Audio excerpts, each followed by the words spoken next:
Isusu takagara kuembassy yeAmerica nechinangwa chokuti vabvise masanctions nekuti masanctions ashungurudza vana vedu vechidiki zvikuru sei nesu madzimai tiri kunzwa kurwadziwa zvakanyanya nenhau yekuti vana havana mabasa vari kuita, isu hatina kana chekuita, takangogara mudzimba. Saka takaona kuti zviri nani kutogara paembassy pacho ipapo vachiona kushupika kwatiri kuita.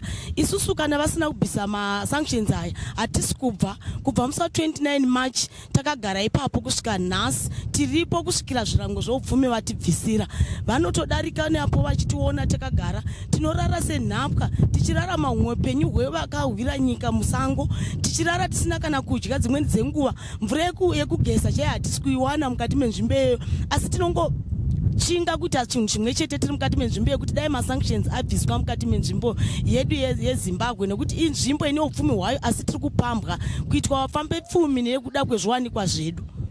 Hatina kutumwa sevabereki madzimai, kubereka kunorwadza, ende takanzwa kurwadziwa nevana vedu zvikuru sei kuti isusu kuti tigare kumusha vana vachishungurudzika vasingaendi kuchikoro hazvishandi. Zviri nani tinde paembassy ipapo kunogara ipapo vatione kuti ushupiki hwedu tiri kushupikira vana vedu tiri pavari ipapo. Hapana chokudya, hapana pokugara, tinorara panze, pane masvosve, hatina chokufuga, mvura yakada kunaya tinongoniwa tiri panze ipapo. Vamwe vedu vakauya tikasaudza vamwe vedu vakapinda imomo vachimbotaura navo, asi havasati vakanzi vachapuwa mhinduro svondo iro rino ratiri kupinda, havasati vapuwa mhinduro.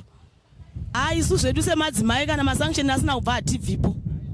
Ngatibatanei sevana veZimbabwe tite chinhu chimwe chete chokubuda takawanda chaizvo tichienda kuNational Sports Stadium tinobatsirana kubvisa zvirango zvoupfumi izvozvi. Ngatibudei vana veZimbabwe, ngatibudei tiri chinhu chimwe chete tinobvisa masanctions akatemegwa nyika yedu. It's targeted at the ordinary citizens. It's not political. It's not on ZANU-PF, it's not on MDC, but it's affecting each and every ordinary citizen. So if you see any member anenge achida kufaitira kuti masanctions aramba achiswa muZimbabwe, that person is a problem. And at the end of the day, something should be put on paper kuti if it is found kuti pane munhu anoita basa rokufaitira kuti masanctions aramba achiswa put in place, a prison sentence, even a jail sentence, should be put in place because it's treasonous one way or the other. You cannot deny that, because if people are still suffering, if people are still being affected, it is not only economical, it is not only social, but also mental. And one other thing, thank you, Youth League, ZANU-PF Youth League, for putting this platform, but I believe that action should even have been done earlier, because you see that people like to put blame on the government, saying that the government is not doing enough. But if you see that if the masses could have been taught earlier, especially the youth, since the youth constitutes of the larger percentage here in this country, then one thing no, it's not because the government doesn't like us or they keep on looting, but there are people who are trying to use the sanctions as a scapegoat to keep on trying to punish the government as the bad people, in which that they are not, but there are people behind that who are trying to use that as a scapegoat to keep on trying to punish the government as the bad, and at the end of the day. My sanctions, 2002, just before the presidential election, Morgan Tsvangirai, and I quote, I thought if you had a screen I could show the video, I have it here. Morgan Tsvangirai was seated in the garden chairs in his house in Strathaven. He says, he is asked, Komdara, Tadipanda Tapuna my election. Then he says, you know how he said, it is there on video, I could put it here and then allow the people to see the audio video. He was putting on a green shirt, a jean trousers, he was seated comfortably as it were. Then he would say, we have asked it and we are on record asking the European Union to impose sanctions on this country, but look what they are doing. They are taking long to impose the sanctions. Now we are only left with 3 weeks to go into the elections. They are going to impose the sanctions. Will they have any effect on this regime? Because wanted the sanctions to be imposed a bit earlier so that things will start to go sour and then people will start aiming at the government. The other day it was Jonathan Moyo, the person who has stained an ardent critique of this government and a champion of sanctions. He's become an activist campaigning for the maintenance of sanctions. But here is him, just a few years ago when sanctions were imposed, he said, and I quote, tell me in the world the most dangerous superpower that is surviving is the United States of America after the fall of the Berlin Wall and the end of the Cold War. Now, if that country is imposing sanctions on us, while at the same time working with opposition Trojan horses to destabilize our internal politics, to the extent that Morgan Tsvangirai is saying, and this is how he was cutting his throat, explaining, cut electricity, cut water supply, close borders against ZANU-PF. People will have nowhere to run to. They will start pointing fingers at ZANU. That was Jonathan Moore. Then he said, how would you then expect our government to respond? You see, today, because he's no longer in the comfort of cabinet chairs, he's now out, he's saying, maintain sanctions. I'm saying this because potentially tomorrow it will be you, maybe Wabulam ZANU or Wabulam government, you will start saying sanctions are good. Let's have a collective, united voice that is on sanctions. Okay, I'm done with that one. Let me answer the other question that came from him. We gave the American land to build their embassy. The question would not be about giving them land to build an embassy, which is something that Zulu is not bahasha at this age. But I'm able to understand how governments operate in diplomatic, the question of diplomatic etiquette in the area. You see, it's as good as having a diplomatic mission from the United States of America. Somebody would say, then we cut diplomatic ties.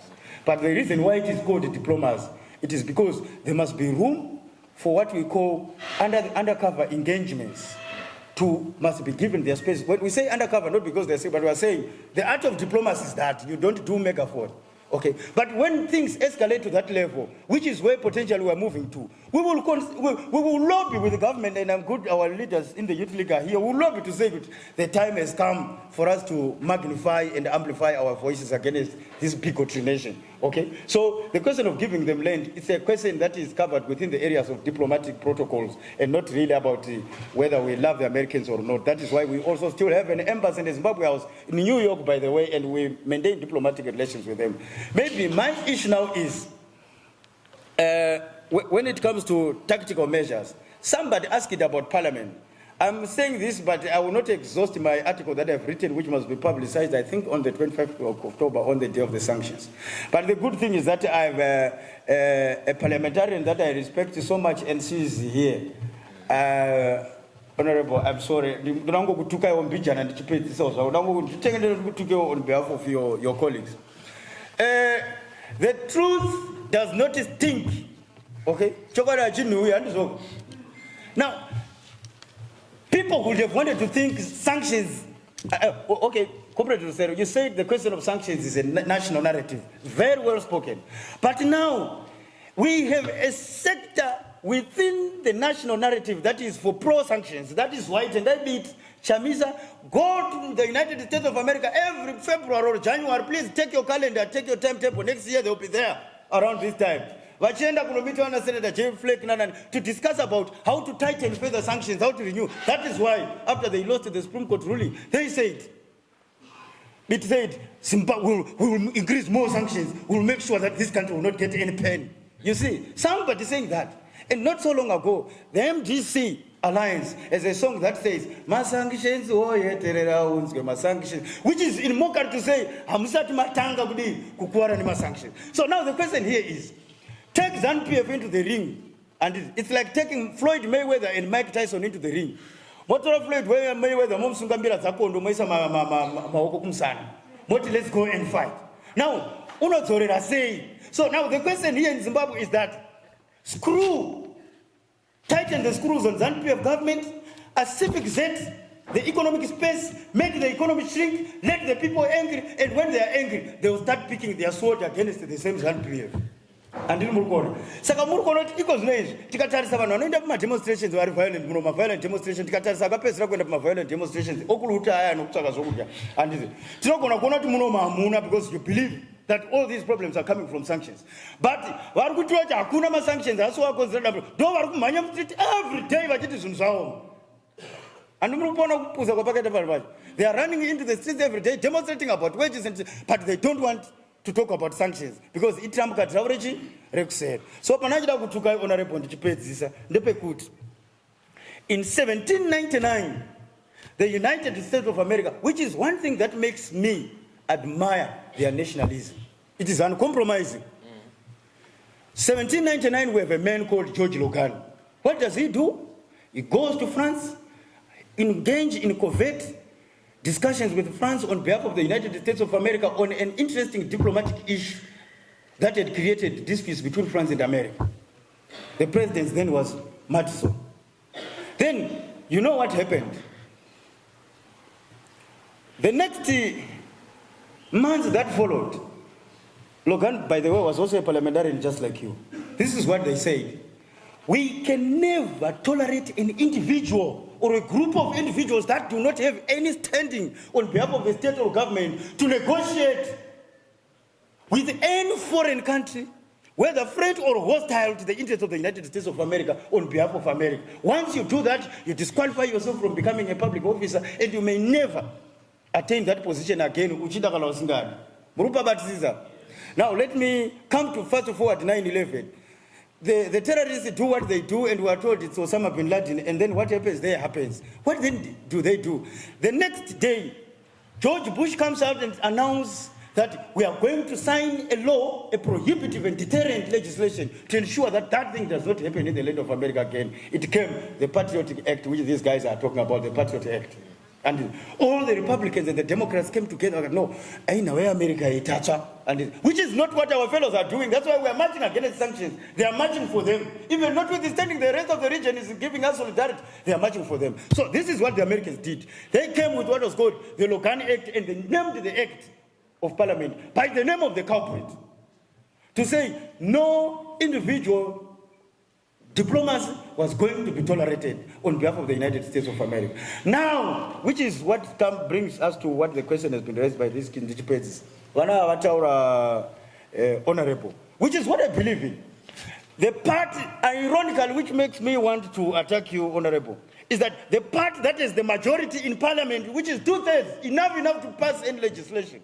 It is the part that is fighting sanctions viciously again. It is the part whose government has been hamstrung and collapsed by sanctions. But then, the challenge now is that our members of parliament think that they were voted into parliament to increase the volumes of jeers and cheers. Volume,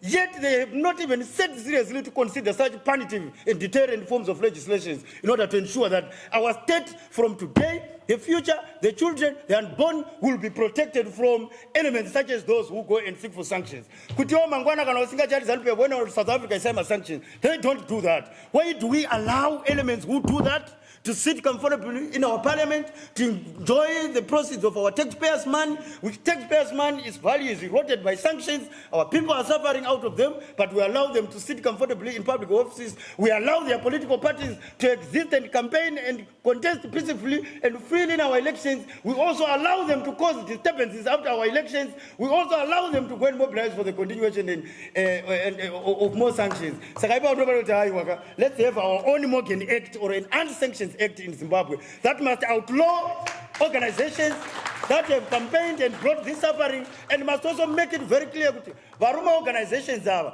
vakabuda pamazavu zvakakotewa kazvo vakanyora zvese zviripo havachatenderwi kucontesta any election again. If it means kuti tinocontesta nana madhuku, it's rather better because ndo ari kudoka zvekuti masanctions asadi. Saka ndanchipa kuna honorable zvangu. What we need to understand is that when we're talking about sanctions, we are talking about asymmetrical warfare. And when you talk about asymmetrical warfare, this is when we're talking about war of ideas. We talk about the war of the economy. We will talk about the war of the positioning of even our geopolitical situation. And this is where we are as a nation right now. We need to understand something here. The issue is, when we look at even our geopolitical situation in Zimbabwe, it's very critical. We realize that as Zimbabwe, we have got 20% of the world's diamond. Do you know that? 27% of the world's diamond, we are the one who have it. And then from there, we also have, we are the third in terms of platinum deposits here in Zimbabwe. We are the third in terms of platinum deposits. And again, right now, even until now, we realize that we have even failed to even quantify our amount of gold deposits in the country. That's how we are. And this is the situation that we have as Zimbabwe. And what we need to understand is that we have got a demographic dividend that we have as Zimbabweans. Just speaking into what the teacher was saying, he talked about the issue of us in terms of our domestic funding. If we look at the current situation that we have, when we look at the debt that we have as a country, 8 billion of the 13 billion, 8 billion is actually domestic debt. What it means is that the business people in Zimbabwe have got confidence in the government of the day. That's what it means. So what it means is that we have got the capacity as Zimbabweans for us to be able to even borrow from the people here in Zimbabwe, for us to capacitate our own organizations to go forward. The other issue that I want to say is that as much as we talk of domestic debt, or we talk about domestic funding, we have to realize that we also have to go forward and say, if ever we need to get FDI, what is it that we need to get? We need to get FDI in terms of mechanization. That's what we need to do. We need to go a step forward in terms of us going from a traditional model and us to go on the technological bit. We need to be technologized as a country, whereby we go to an extent of making sure that we add technology and then we then become we go on and then we start fighting in the economic space. Just to answer to what my brother said, which was more specific to me, you've spoken to my thoughts. I think it was in September last year, when I made my maiden speech in Parliament. This is exactly what I said. I said this is the time now that we need to make sure that we create a law that is there to make sure that anyone who is going to go and speak against Zimbabwe in any way, that person has to be punished. And that has to become a law.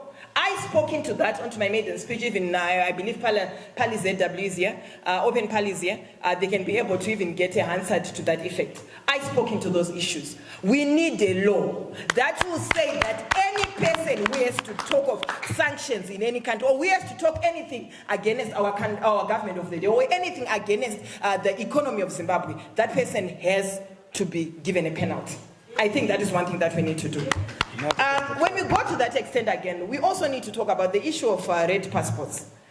You realize that these BTs or whatsoever, they go on and then they go and start speaking negatively about Zimbabwe, especially in terms of sanctions, saying that Zimbabwe has to continue being, the sanctions have to be extended. They go on with their red passports. So what we need to understand again is that I know it is a privilege that a parliamentarian should have, but I think it's not supposed to be a privilege, especially when you're going against the government of the day. Yes. Because it is the government of the day that has given you that red passport. And for you to go again with that red passport, for you to go and speak against the government, I feel that those people's red passports have to be withdrawn as well. Because if ever they've got to go and then they speak against the government of the day, that is something that we think we need to go on and talk about. Like what I said, that when you look at Rousseau's cycle of development, it talks about 3 stages of development. The first one being the traditional one, that Zimbabwe is actually in right now. And then the next one being the modernization. And then the third one being the commercial side, which I believe all the other first world countries are into. This traditional phase that we're in right now, it needs us to be mechanized. We need to go on the technological front. That is the way to go for us to be economically emancipated as Zimbabwe. I thank you.